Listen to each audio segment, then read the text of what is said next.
The weird circle. In this cave by the restless sea, we are met to call from out of the past stories, strange and weird. Bellkeeper, toll the bell, so that all may know we are gathered again in the weird circle.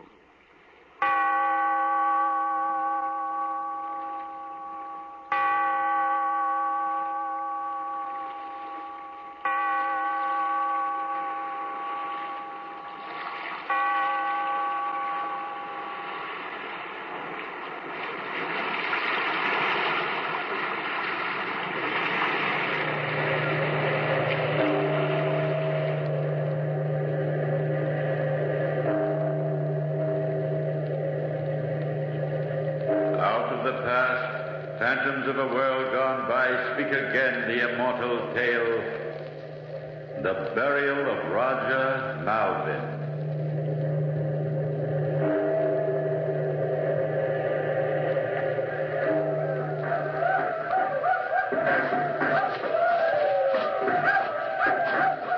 Here, this way. Lean on my shoulder. Now, hurry. I think we've escaped the Redskins. They were 2-1 against us. Very few of us will return to the settlements. Hark to their savage yells. Aye, but they are further distant now. Come on. Now watch out for those branches. There's a clearing in these oaks. Why, look at that great rock. Its smooth surface must be 15 feet high, like a granite palisade. More like a gigantic gravestone. Reuben, my boy, I can go no further now. Put me down. You are badly wounded yourself, so rest a while and gain strength, for there are miles of howling wilderness between us and the settlement. We ought to press on, sir, for we must win through. I, for one, mean to do so. If the smoke of my own chimney were on the other side of that hill yonder, it would do me no good. The Indian bullet was deadlier than I thought. Oh, nonsense. An old hunter like you doesn't give up. Now, come along. No, lad, no. There's not 2 days' life in me. I shall not burden you much longer with my useless body. And when I die, you can bury me here and mark my name, Roger Malvin, on this granite headstone. Wait, sir, wait. I have an idea. There were other fugitives from the fight. They must have carried the news to the settlements, and by this time parties will be out searching for survivors like us. Yes, there was one dirty coward who ran away in the beginning of the fight. He most probably made good speed home. Every man on the frontier will shoulder his musket at the news and set out on rescue parties. You give me courage, lad. One of them may find us here at any time. Oh, not us, sir. Not here, for I mean to go in search of rescue. He travels best who travels alone. Reuben, you're not going to leave me here wounded and alone. The Indians will scalp me. Well, the Indians are far off by now. But there are wild beasts in these mountains. You have your hunting knife. I shall die of thirst. Here is my powder horn now filled with water. I'll leave it with you. I have loved you like a father, Reuben Bourne. And you would desert me in this trackless wilderness, leave me as food for the buzzards. And what about Dorcas, my dear daughter, whom you profess to love? Will you dare meet her eye? She will ask the fate of her father, whose life you promised to defend with your own. Wait, old man. I would give you my life if its sacrifice would do any good. It is the fever that makes you rave so. Listen to me. I'm going for help. I shall return, and with the rescue party.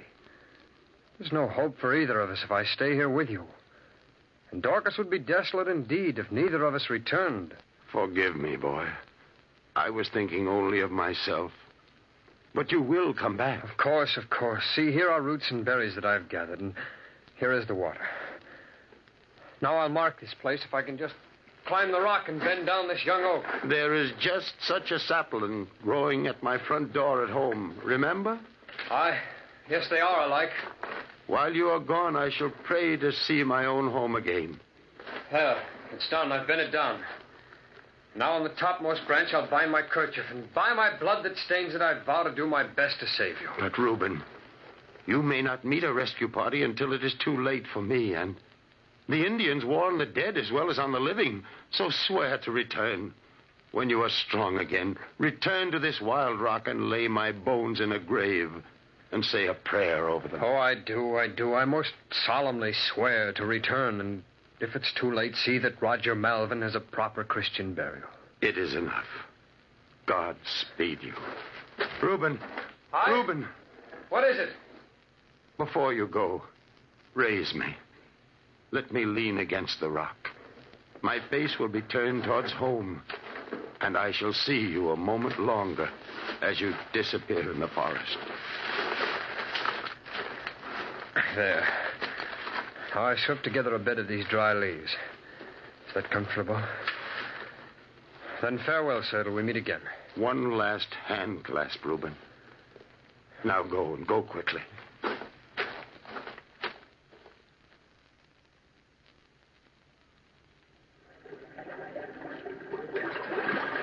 We've followed this stream far enough. Double's Lake is to the northwest. Come on. This is a frightful neck of woods for any wounded to be lost in. I fear there'll be mighty few of our rangers surviving. They were ambushed. Our men broke the strength of the tribe, though. We'll hear no more of the Redskins for a while. So I trust. The woods are getting dark. Going to rain, I calculate.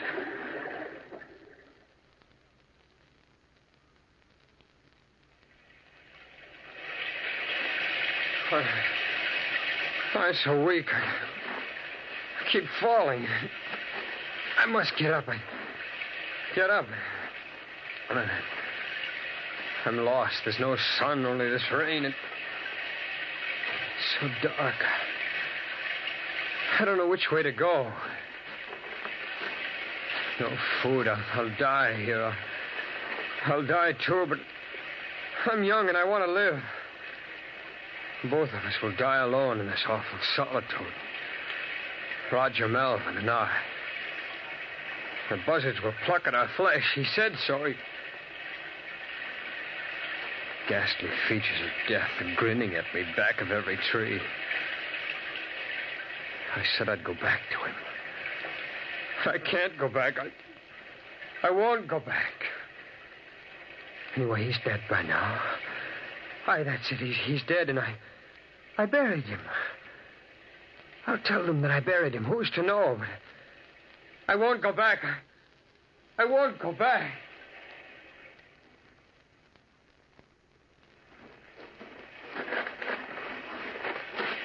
Doctor. Yes? Over there in the ground. It's a ranger. What? Why, it's young Reuben Bourne. He went out from the settlement with Roger Malvin, didn't he? He's lost a lot of blood. Reuben, it's Dr. Wentworth. Are there any other survivors? Where is Roger Malvin? Malvin, he's back there. Oh, come on. We must go and find him. No! It's no use. He's dead. It's no use. I tell you, he's dead. He's dead. Oh, poor lad. He's fainted. We must carry him. Yes. Now, be careful. Help me pick him up. Help me. All right. We get him back to the settlement. Will he live, Doctor? Well, I hope so. Yes, I think he'll live.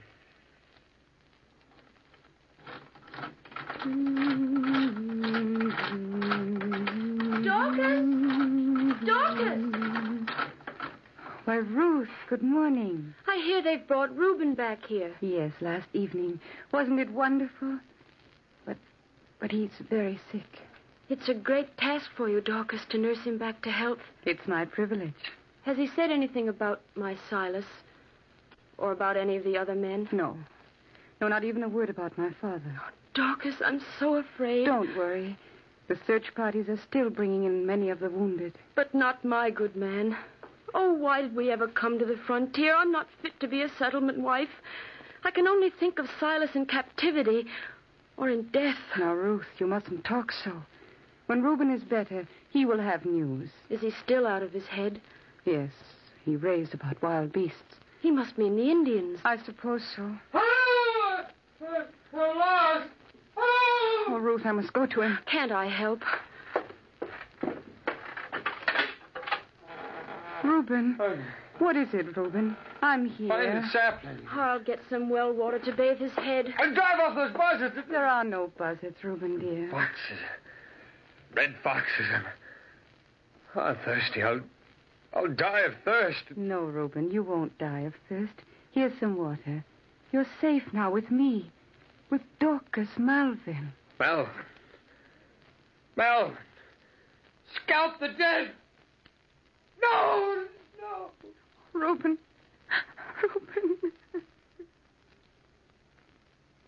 Dorcas, my child, These 2 weeks since we brought Reuben home have been very difficult for you. But I think I've won my battle, Dr. Wentworth. He's been sleeping quietly like this lately. No more of those horrible nightmares. None. Good. Well, his wounds are nearly healed now.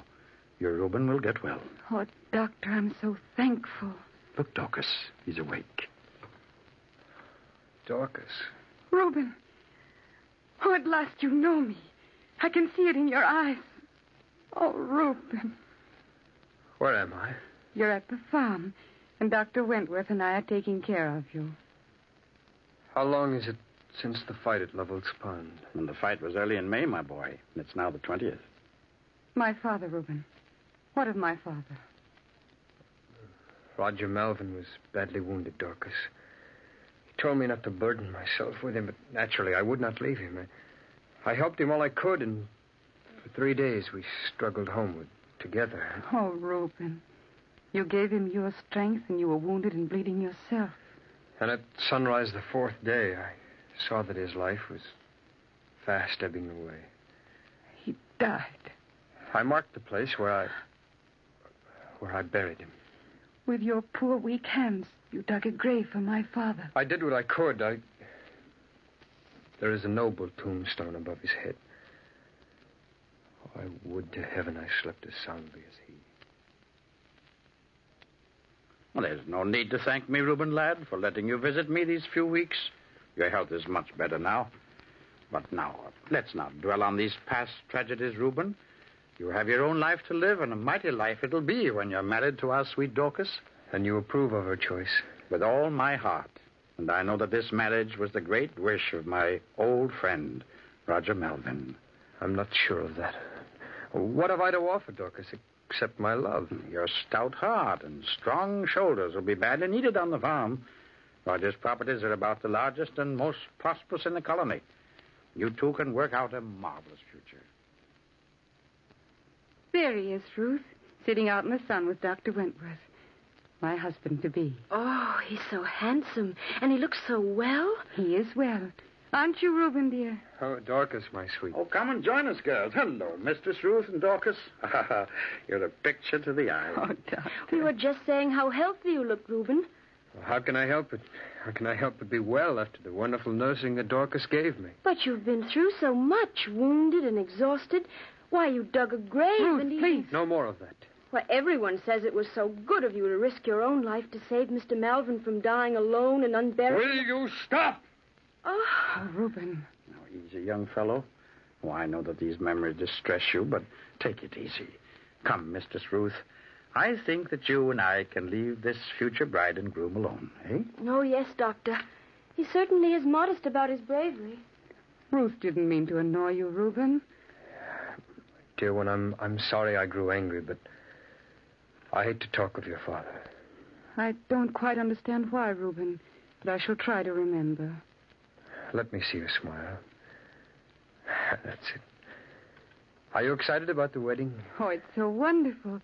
2 days from now, I'll be your wife, Dorcas Bourne. Or better still, Mistress Reuben Bourne. Oh, Dorcas. Oh, there she is with Dr. Wentworth. Oh, yes, she looks lovely. And so happy. Oh, there's Reuben. He's taken her hand. Shh. Elder Perkins is starting the service.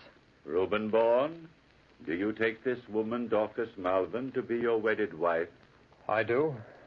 Do you solemnly swear to love and to cherish her, honor and keep her, in sickness and in health? Reuben Bourne. as you both Reuben Bourne.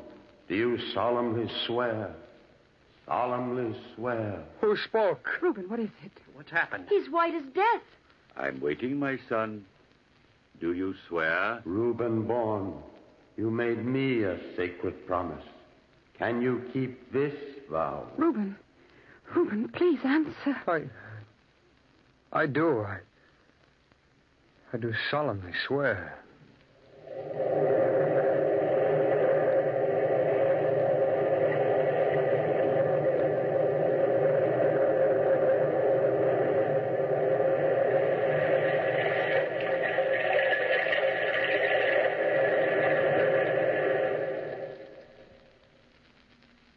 No, Dr. Wentworth, I cannot intercede again for Reuben Bourne.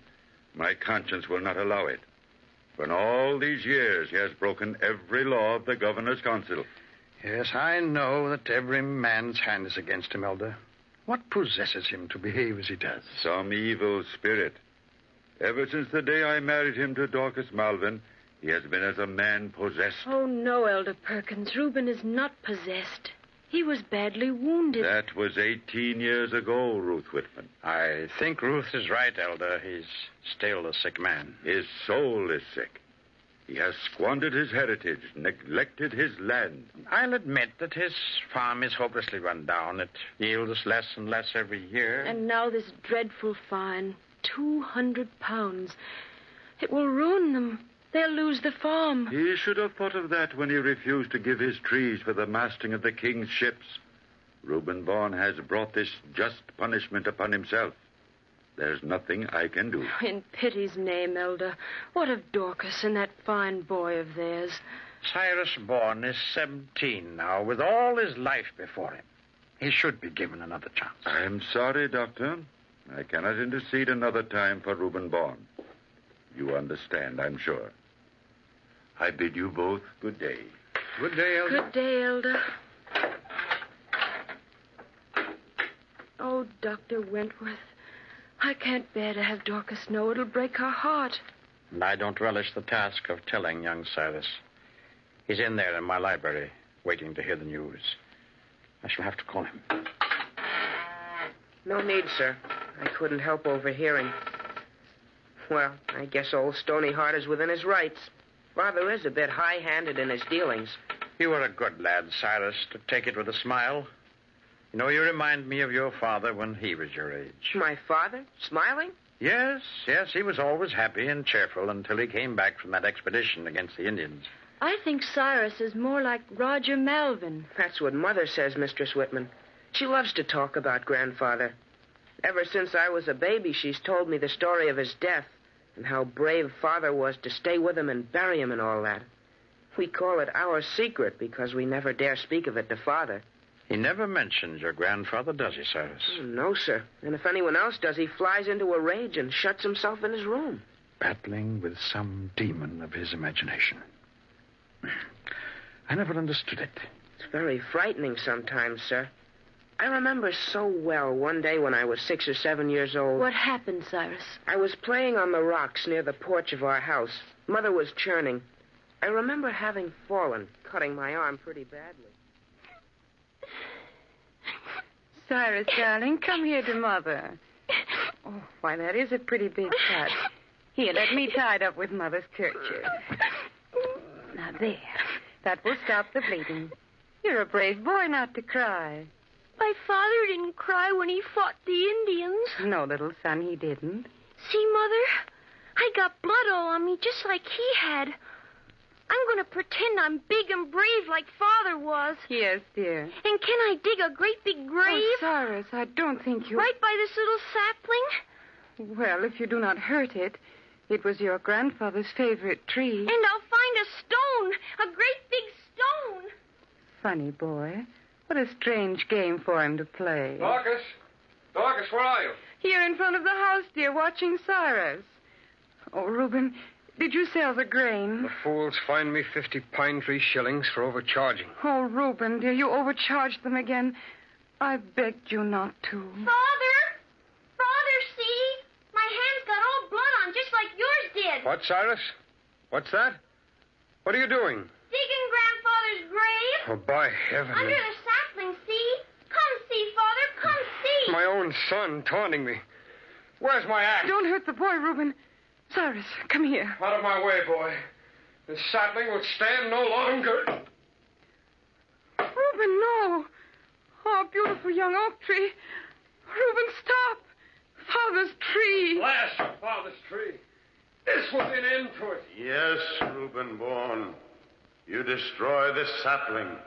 But try as you will, you can never destroy your memories. Mother, I'm scared. Look at Father. What's he staring at? I don't know, little son. I don't know. I remember when your grandfather planted that young oak. That's an unbelievable story, Cyrus. No wonder it's haunted you. Father is queer, but don't forget we've had a lot of fun together. Hunting and fishing and such things. But I'd better stop talking so much and ride on home to tell the news. Mother will be terribly unhappy. Not while she has you, Cyrus. You're a fine boy. Mistress Whitman, I think you're prejudiced, but thank you just the same. Goodbye to you both. Carry my love to Dorcas. Goodbye. Goodbye, boy. God bless you.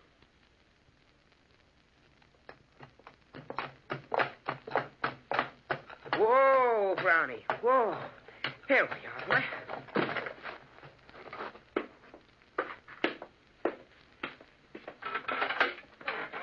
Father! Mother! I'm back. It's Cyrus, Reuben. Oh, what news? Cyrus, what news? What did the great governor's council say? No hope, Father. We have to pay the £100 or give up the farm. Well, I'll not pay it. I can have this place. I'm sick of it. I'm sick of them all. Bigoted, narrow-minded. What do we do, Reuben? We'll go into the wilderness and make a new home. Mother, dear, we'll build you a fine new house, won't we, Father? Yes, son. A house of my own. We'll only take what the horse can carry. As for the rest, the council can have it and welcome. Good riddance to the Malvin farm, say I.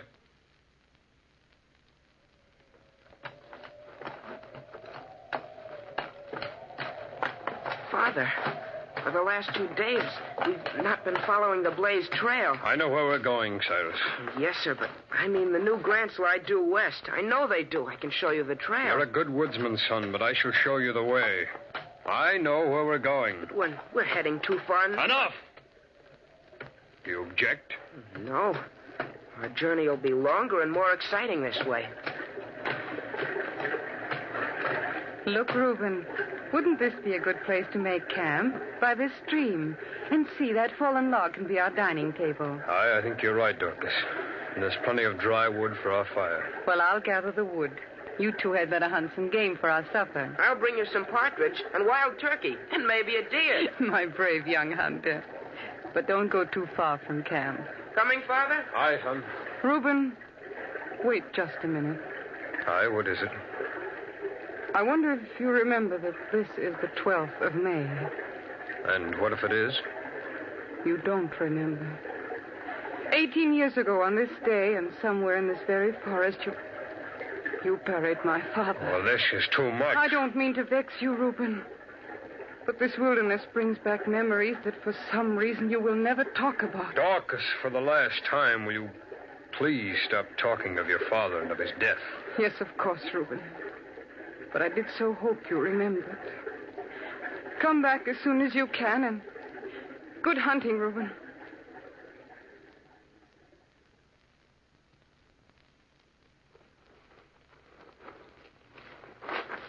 Now, where did I leave you? I'm sure I'd know that great rock. I must find it. Where am I? Ah, there's the sunset on my left. I'm heading north, all right. I'm sure the rock is nearby. Is that a grove of oaks ahead? Yes, it is, and there were oak trees where I left him. This must be the way. I will find the place, and when I do, I shall take up his bones and finally give them burial. And at last, I may have peace in my heart.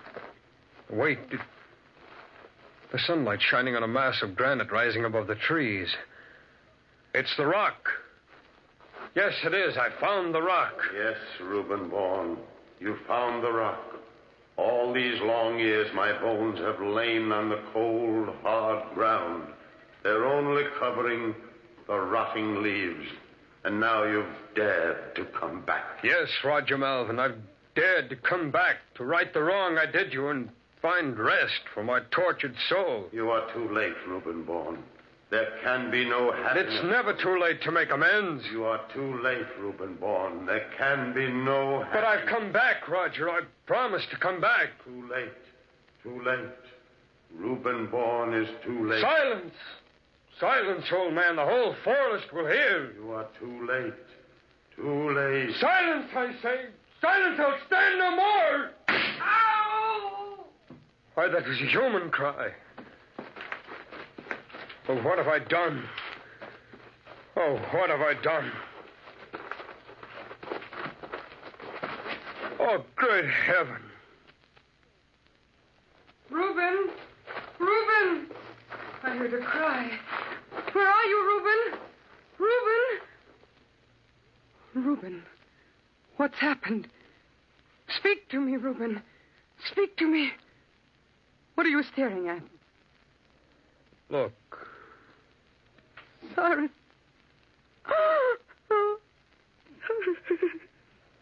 Yes, Dorcas. I've killed our son.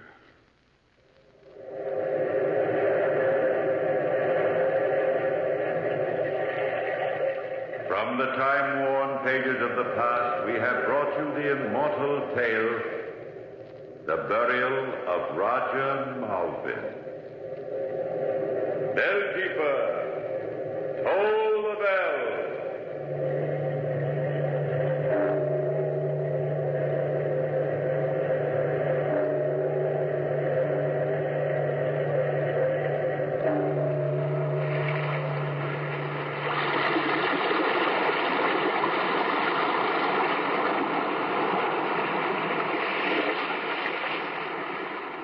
From the time-worn pages of the past, we have heard another immortal tale in The Weird Circle.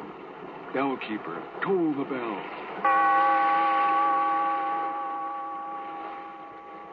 Be here in this lonely cave by the restless sea once again next time for another immortal tale.